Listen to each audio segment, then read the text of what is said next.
رکوع سے کھڑے ہوتے وقت امام کہتا ہے سمع اللہ لمن حمدہ، مقتدیوں کو بھی سمع اللہ لمن حمدہ کہنا چاہیے، اور پھر ربنا لک الحمد کہنا چاہیے۔ بہت دیر سے یہ مسئلہ آ رہا،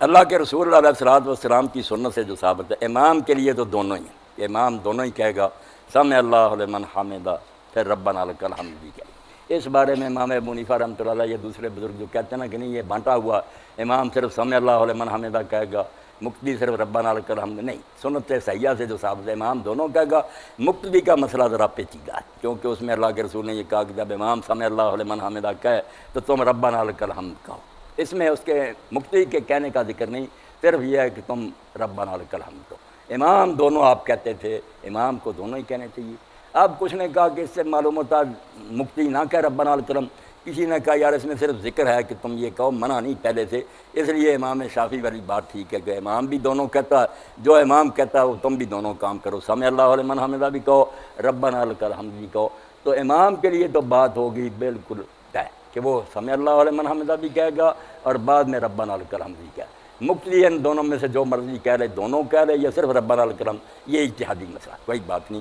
دونوں درست۔